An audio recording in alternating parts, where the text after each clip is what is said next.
اس وقت ادھر امام مسلم کی شہادت ہو رہی تھی، اسی وقت امام مسلم کا خط امام حسین علیہ السلام کے پاس پہنچا۔ امام حسین علیہ السلام نے کوفہ جانے کا پورا من بنا لیا۔ آپ نے پیدل چل کر 25 حج ادا کیے تھے، لیکن اس سال آپ نے حج کو ترک کرنے کا فیصلہ کیا۔ انہوں نے کہا، اگر میں حج کے لیے جاتا ہوں تو کہیں ایسا نہ ہو کہ یزید کے آدمی خاموشی سے آ کر مجھے شہید نہ کرتے اور مکہ کی حرمت پامال ہو۔ چونکہ آپ پہلے ہی 25 حج کر چکے تھے، آپ کے اوپر حج فرض نہیں تھا۔ تو امام حسین علیہ السلام نے کوفہ جانے کی طرف روانہ ہوئے۔ جب آپ جانے لگے تو حضرت عبداللہ ابن عمر، حضرت عبداللہ ابن عباس، حضرت عبداللہ ابن زبیر یہ سب روتے تھے اور کہتے تھے، مت جائیے، یہ لوگ آپ کے ساتھ بے وفائی کریں گے۔ بہرحال امام حسین علیہ السلام نے فرمایا، یہ مسلم کا خط آیا ہے۔ انہوں نے کہا ہے، حالات اچھے ہیں، صحیح ہے، کوفہ والوں نے کوئی بے وفائی نہیں کی ہے، سچی بات لکھی ہے۔ اب انہوں نے توبہ کر لیا ہے، وہ بدل گئے ہیں اور سدھر گئے ہیں، اس لیے انہوں نے یہ خط لکھا ہے۔ میں جاؤں گا۔ حضرت عبداللہ ابن عباس ان کی بیڑے میں آئے۔ وہ اتنا روئے کہ ان کی داڑھی آنسوؤں سے تر ہو گئی۔ حضرت عبداللہ ابن عمر پیشانی چومتے ہوئے کہتے، اس وقت پورے روئے زمین میں آپ سے بہتر ہستی کوئی نہیں ہے۔ ہماری نظروں میں آپ رسول اللہ صلی اللہ علیہ وسلم کے سب سے قریبی رشتے میں ہیں، آپ مت جائیے۔ لیکن آپ اس وقت خلیفہ نہیں تھے، یہ خلافت شروع کہاں سے ہوئی؟ اور یزید اور امام حسین علیہ السلام کے بیچ یہ خلافت کی لڑائی تھی یا کچھ اور؟ بات شروع ہوتی ہے جب حضرت محمد مصطفیٰ صلی اللہ علیہ وسلم جو اکیلے ہی اسلام کا پرچم لے کر آگے بڑھے تھے۔ پورا اسلام اور اسلام کے ماننے والوں کی ذمہ داری انہی کے کندھوں پر تھی۔ اب ان کے دنیا سے رخصت ہونے کے بعد اس پرچم کی ذمہ داری کس کی ہوتی؟ کون اس کی ذمہ داری لیتا؟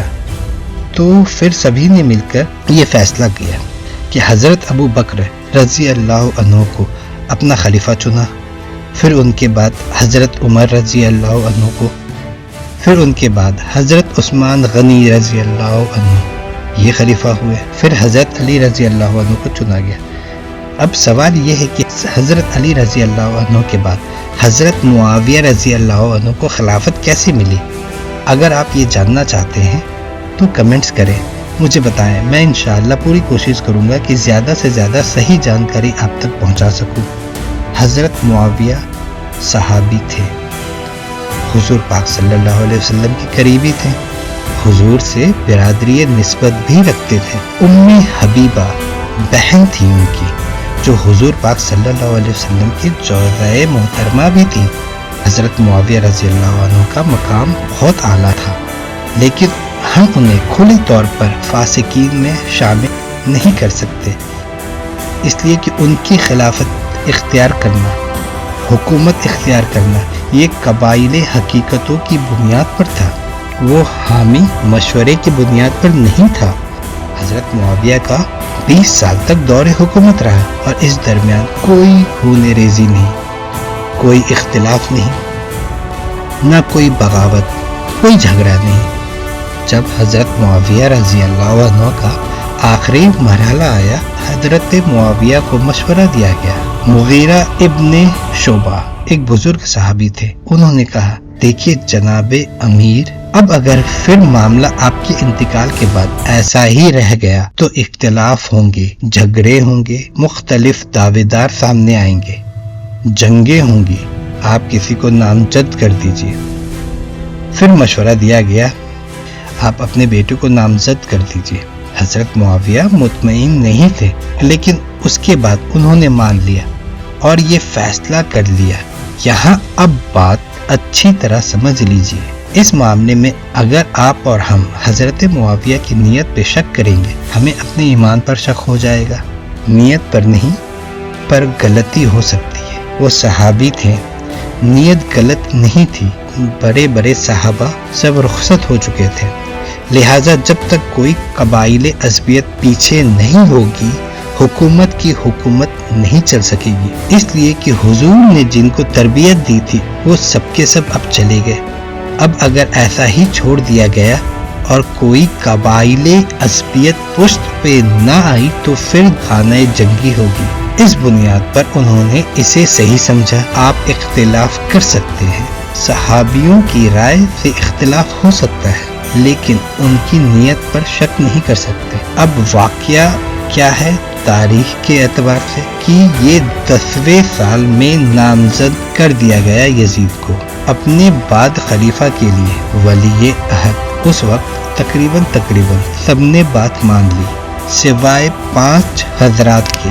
حضرت ابو بکر رضی اللہ عنہ کے بیٹے عبد الرحمن ابن ابو بکر، حضرت عمر رضی اللہ عنہ کے بیٹے عبداللہ ابن عمر، حضرت زبیر رضی اللہ عنہ کے بیٹے عبداللہ ابن زبیر، حضرت عباس رضی اللہ عنہ کے بیٹے عبداللہ ابن عباس، اور آخر میں حضرت علی رضی اللہ عنہ کے بیٹے حضرت حسین علیہ السلام۔ حضرت حسن علیہ السلام کا اس وقت انتقال ہو چکا تھا۔ تو یہ 5 حضرات تھے جنہوں نے بات نہیں مانا۔ لیکن دیکھیے، یہ تھی تدبر کی بات حضرت امیر معاویہ کی۔ انہوں نے نہ کوئی دباؤ ڈالا، نہ کوئی جبر کیا، نہ کسی کو نقصان پہنچایا۔ اگر نہیں مانو گے تو ایسا کر دیں گے، نہیں کہا۔ یہ سب کچھ نہیں کیا، جب وقت آئے گا تب دیکھا جائے گا، ایسا کہا۔ پھر جب وقت آیا، حضرت معاویہ رضی اللہ عنہ کا انتقال ہوا۔ ان کے بعد اب ایک حضرت عبد الرحمن ابن ابو بکر یعنی ابو بکر رضی اللہ عنہ کے جو بیٹے تھے ان کا بھی انتقال ہو چکا تھا۔ تو اب رہ گئے 4 حضرات جنہوں نے اس وقت بات نہیں مانی تھی۔ حضرت عبداللہ ابن عمر، حضرت عبداللہ ابن زبیر، حضرت عبداللہ ابن عباس اور حضرت حسین علیہ السلام ابن علی پر حضرت عبداللہ ابن عمر اور حضرت عبداللہ ابن عباس ان دونوں کی رائے ہوئی کہ اگر وہ غلط ہے لیکن اس سے خانہ جنگی شروع ہو جائے اور فساد شروع ہو جائے۔ 2 کی رائے ہوئی اور وہ یزید پہ بیعت ہو گئے اور 2 الگ ہو گئے، حضرت عبداللہ ابن زبیر اور حضرت حسین علیہ السلام ابن علی پر۔ ان دونوں میں بھی اختلاف ہوا۔ حضرت عبداللہ ابن زبیر نے کہا حضرت حسین علیہ السلام کو آپ یہیں رہیں مدینہ میں، آپ مدینہ سے نہ جائیں کیونکہ یزید کی خلافت دمشق میں ہے، یہاں سے بہت دور ہے۔ اور حضرت حسین علیہ السلام ابن علی کوفہ سے آئے ہوئے خط کو انہیں دکھایا اور مکے کے لیے پھر وہیں سے روانہ ہو گئے۔ بعد میں حضرت حسین علیہ السلام ابن علی مکہ سے کوفہ کے لیے روانہ ہو گئے۔ میرے پچھلے ویڈیو میں حضرت مسلم رضی اللہ عنہ کے کوفہ کے پورے واقعات سمجھایا گیا ہے، آپ اسے ضرور دیکھیں۔ کیسے انہیں اور ان کے 2 معصوم شہزادوں کو قتل کیا گیا جو محض 6 اور 8 سال کے ہی تھے۔ بالآخر امام حسین علیہ السلام 8 ذی الحجہ یا کہیں پہ تاریخ 3 ذی الحجہ بھی آئی ہے، 2 تاریخیں ملتی ہیں۔ اب شروع ہوتا ہے اسلام کی تاریخی سفر کا وہ منظر جہاں مکہ کے سکون کو چھوڑ کر حق کا قافلہ روانہ ہوتا ہے کربلا کی طرف۔ یہ سفر صرف فاصلوں کا نہیں، یہ صبر اور قربانیوں کا سفر ہے۔ یہ رستہ اب صرف ریت کا نہیں، یہ رستہ حق کے پرچم کا ہے، جہاں امام حسین علیہ السلام کا ہر قدم ظلم کے اندھیروں میں روشنی کا چراغ بن جاتا ہے۔ ہر موڑ پر ایک نئی مثال ہے، ہر سانس میں گونجتی ہے صرف ایک ہی صدا، لا الہ الا اللہ محمد رسول اللہ۔ میں جس طرح اسلامی تاریخ پر یہ ویڈیوز تیار کر رہا ہوں وہ بالکل انسانی شکل و صورت سے پاک ہے، کیونکہ یہ سوچ کر ہی روح کانپ جاتی ہے کہ ہم نبی کریم صلی اللہ علیہ وسلم یا اہل بیت جن کے رتبے اور مقام کا اندازہ بھی ممکن نہیں، ان کا جسم یا چہرہ تصویر میں دکھا سکے۔ یہ کام صرف اور صرف اللہ رب العزت کا ہی ہے۔ میرا مقصد صرف یہ ہے کہ اسلامی تاریخ کے سچے واقعات روحانیت کے ساتھ آپ تک پہنچے، بنا کسی تصویر اور بنا کسی جسم کے۔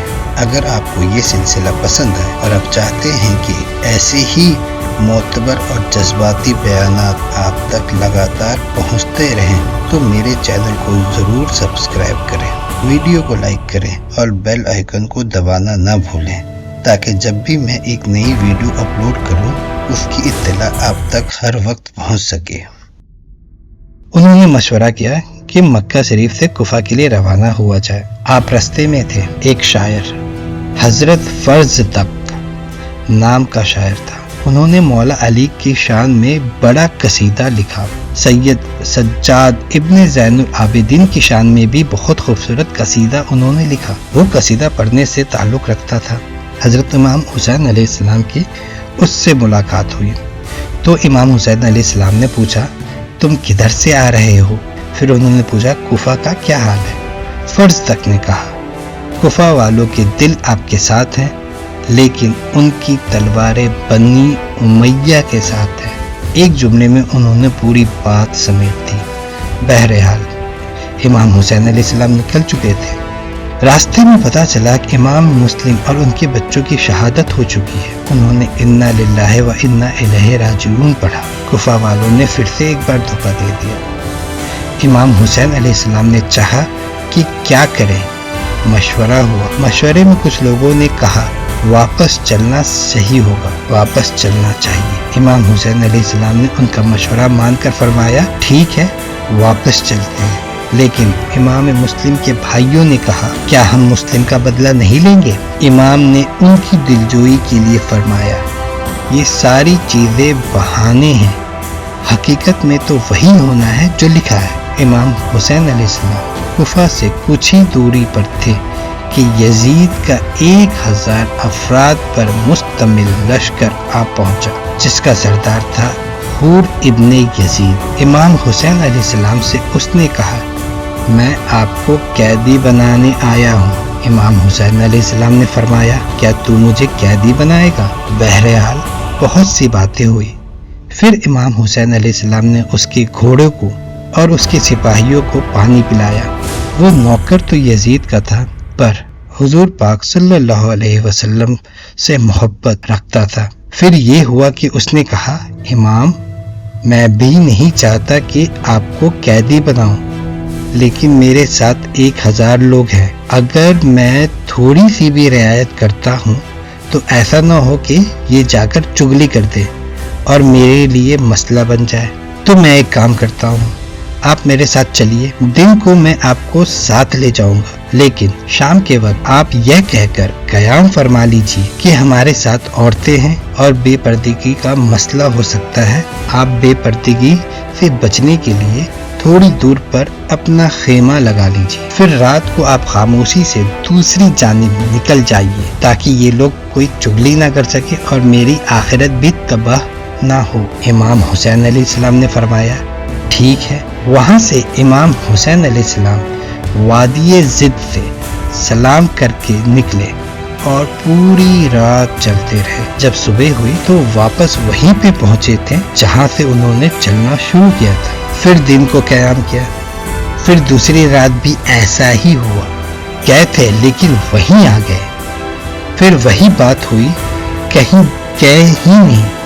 تیسری رات جب آپ رات بھر سفر کرتے رہے اور صبح وہیں واپس آ گئے تو امام حسین علیہ السلام نے فرمایا، یہ اللہ کا فیصلہ ہے، معلوم کرو اس زمین کا نام کیا ہے۔ جب معلوم کیا گیا تو پتہ چلا کہ اس زمین کو کربلا کہتے ہیں۔ امام نے فرمایا، یہی ہماری آخری منزل ہے، اب یہاں سے کہیں جانا نہیں۔ تاریخ میں آیا ہے کہ جب امام نے فرمایا گھوڑے سے اتر جاؤ، سامان اتار لو اور خیمے لگا دو، تو جیسے ہی خیمے لگائے گئے زمین سے تازہ خون نکلنے لگا۔ سیدہ زینب نے فرمایا، بھیا یہاں سے تو خون نکلتا ہے۔ امام حسین علیہ السلام نے فرمایا، بہن یہ کربلا کی زمین ہے۔ پھر آپ نے اپنے شہزادے علی اکبر اور حضرت عباس سے فرمایا، پتہ لگاؤ یہ زمین کس کی ہے، اس کا مالک کون ہے؟ تو جواب ملا، بجنا نامی ایک شخص کا ہے۔ تو فرمایا، معلوم کرو اس کی قیمت کتنی ہے۔ اور اس کو اس کی قیمت ادا کر دو۔ پھر علی اکبر نے عرض کیا، بابا ہم مدینہ منورہ سے یہاں تک کئی جگہوں پر قیام کرتے آئے، لیکن آپ نے کسی جگہ کی قیمت ادا نہیں کی۔ تو امام حسین علیہ السلام نے فرمایا، بیٹا ہم نے وہاں خیمے لگائے تھے اور ہم مسافر تھے، چند گھنٹوں کے لیے، چند وقت کے لیے، چند راتوں کے لیے وہاں رکے تھے، اس لیے ہم نے وہاں کی زمین کے پیسے ادا نہیں کیے، لیکن جب کہیں مسلمان کی قبر بنے وہاں کی زمین کی قیمت ادا کرنا واجب ہوتا ہے۔ تو بیٹا اب ہمیں یہاں قیامت تک رہنا ہے، اس لیے اس زمین کی قیمت ادا کر دو، اس کی رضامندی لو، یہاں ہماری قبر بنے گی۔ 2 تاریخ سے لے کر 6 محرم تک آپ کربلا میں قیام فرماتے رہے۔ ایک وقت ایسا آیا کہ آپ نے صلح کی بات کری، مگر سامنے والے یہ کہنے لگے، اب کچھ سننا نہیں، یا تو یزید کی بیعت کرو یا ہم سے جنگ کرو۔ پھر یہ ہوا کہ لشکر تو روز آ ہی رہے تھے کیونکہ ان کا ارادہ ہی ناپاک تھا۔ پھر امام حسین علیہ السلام نے ان سے کہا کہ اے کوفہ والو، تم لوگوں نے ہی مجھے خط لکھ کر یہاں بلایا ہے۔ انہوں نے نام لے کر لوگوں کو ان کے نام سے پکارا اور بولا کہ کیا تم نے مجھے خط نہیں لکھا تھا؟ پھر وہ مکر گئے اور انہوں نے کہا میں نے کوئی خط نہیں لکھا تھا۔ پھر ہوا یہ کہ لشکر تو روز آ ہی رہے تھے، آخر میں عمر بن سعد آیا۔ وہ ایک سیاسی آدمی تھا اور رے کا حاکم بننا چاہتا تھا۔ رے جو آج کے دور میں ایران کا ایک بڑا شہر تہران کہلاتا ہے، اس کی اسی لالچ میں وہ میدان کربلا آیا۔ وہیں ایک اور ناپاک شخص سمر بھی تھا جو ابن زیاد کا چمچا تھا۔ سمر نے کہا، میں نے سنا ہے کہ عمر بن سعد راتوں کو حسین علیہ السلام کے ساتھ بیٹھ کر باتیں کرتا ہے، وہ جنگ کرنا نہیں چاہتا، مارنا نہیں چاہتا۔ پھر سمر نے کہا، اگر یہ ذمہ داری مجھے دی جائے تو دیکھیے میں کیا کرتا ہوں۔ یہ باتیں اس نے ابن زیاد کو کہی۔ تب یہ بات ابن زیاد نے سنی تو اس نے کہا، ٹھیک ہے، یہ فرمان لے جاؤ، یہ سرکاری فوجی خط ہے، عمر بن سعد کے پاس جاؤ اور اسے کہو یا تو جنگ کرو یا پھر فوج میرے حوالے کر دو، امام حسین علیہ السلام کا بھی سر کاٹو اور اپنا بھی سر بھیج دو۔ تو سمر نے ابن زیاد سے ایک امان نامہ لکھوایا۔ سمر کا ایک رشتہ بھی تھا۔ سمر کی ماں کا نسب رشتہ داری حضرت ام البنین کے ساتھ جڑتی ہے۔ اس رشتہ داری کا فائدہ اٹھا کر سمر نے ابن زیاد سے کہا، میں اسی رشتے کے بہانے سے جاؤں گا۔ چچا بابا میں جو رشتہ داری ہوتی ہے وہی ام البنین تھی، یعنی مولا عباس کی امی۔ یہ رشتے میں سمر کی پھوپھی لگتی تھی۔ تو سمر نے ابن زیاد سے کہا، اسی رشتے کے بہانے سے میں جا رہا ہوں، لیکن اس نے کہا میرے 5 بھائی امام حسین علیہ السلام کے ساتھ ہیں، میں ان سے نہیں لڑوں گا، آپ امان نامہ لکھ دیجئے کہ میں ان سے کوئی جھگڑا نہیں کروں گا اور انہیں بچا لوں گا۔ یہ 5 بیٹے ام البنین کے ہی تھے اور یہ سب حضرت امام حسین علیہ السلام کے ساتھ تھے۔ حضرت عباس رضی اللہ عنہ، حضرت عبداللہ ابن علی رضی اللہ عنہ، حضرت جعفر ابن علی رضی اللہ عنہ، حضرت عمر ابن علی رضی اللہ عنہ اور 5ویں حضرت عون ابن علی رضی اللہ عنہ۔ ان 5 بھائیوں کے بارے میں آپ کو کچھ ان کی ہلکی سی تفسیر بیان کرتا ہوں۔ یہ 5 تو تھے حضرت علی رضی اللہ تعالیٰ عنہ کے بیٹے۔ جب حضرت بی بی فاطمہ رضی اللہ عنہ کا انتقال کا وقت تھا تب انہوں نے حضرت علی سے فرمایا، جب انہوں نے دنیا سے رخصت ہوتے وہ یہ دعا کی تھی، یا علی میرے بعد اللہ تعالیٰ تمہیں بیٹے ہی بیٹے عطا فرمائے کہ جب میرے بعد آپ دوسرا نکاح کریں تو اللہ آپ کو صرف بیٹوں سے نوازے، بہادر بیٹوں سے۔ حضرت علی رضی اللہ عنہ نے پوچھا، کیوں؟ تو سیدہ فاطمہ نے فرمایا، کیونکہ جب میں نہ رہوں گی، آپ نہ رہیں گے، حسن نہ رہیں گے تو کربلا میں حسین اکیلے رہیں گے۔ اس وقت میری اولاد، میرے بیٹوں کی نسل سے کوئی ہو جو حسین کے ساتھ ہو، جو کربلا میں اس کے فرما بردار ہو، جو اس کے لیے جان لٹا دے۔ پھر فرمایا، اس لیے یا علی جب بھی تمہارے بیٹوں کی بات آئے تو یاد رکھو تمہاری نسل میں جو بیٹوں کی کثرت ہے وہ میری دعا کا اثر ہے۔ تم بیٹوں کی ماں کا شوہر ہو اور ان بیٹوں کے باپ جن کی مثال دنیا میں کم ملتی ہے۔ پھر اللہ تعالیٰ نے ام البنین کے ذریعے لگاتار آپ کو 5 بیٹے عطا کیے۔ پھر حضرت فاطمہ کے انتقال کے بعد جب دوسری شادی ہوئی تو ان کا بھی نام فاطمہ ہی تھا۔ حضرت فاطمہ نے حضرت علی سے کہا، یا علی، آپ مجھے فاطمہ نہ کہا کرے۔ حضرت علی نے پوچھا، کیوں؟ تو کہا، میں کل تک فاطمہ تھی، اب نہیں ہوں، آپ مجھے کوئی اور نام دے دیجیے۔ حضرت علی نے کہا، اس کی کیا وجہ ہے؟ آپ نے فرمایا، اگر آپ مجھے فاطمہ کہیں گے تو یہ جو آپ کے 2 شہزادے ہیں حسن اور حسین، اور یہ جو 2 بیٹیاں ہیں زینب اور ام کلثوم، جب بھی میرا نام سنیں گی ان کو ان کی ماں کی یاد تازہ ہو جائے گی، ان کی یتیمی کا درد پھر سے ابھر آئے گا۔ جب جب فاطمہ پکارا جائے گا تب تک ان کے دلوں پر دکھ کی چادر پھر سے تازہ ہو جائے گی۔ واللہ، رسول اللہ صلی اللہ علیہ وسلم کے بیٹے میری یاد میں ٹوٹ جائے۔ پھر حضرت علی رضی اللہ عنہ نے فرمایا، ٹھیک ہے، میں اب تمہیں فاطمہ نہیں کہوں گا۔ تو پھر ان کا نام ام البنین رضی اللہ عنہ رکھا گیا، یعنی بیٹوں کی ماں۔ تو یہ ام البنین رضی اللہ عنہ ہیں جن سے رشتہ تھا شمر کا۔ شمر نے ابن زیاد سے کہا، تم امان نامہ لکھ دو تاکہ میں ام البنین رضی اللہ عنہ کے بیٹے کو جنگ سے دور رکھوں اور ان سے نہ لڑوں۔ تو ابن زیاد نے امان نامہ لکھ دیا۔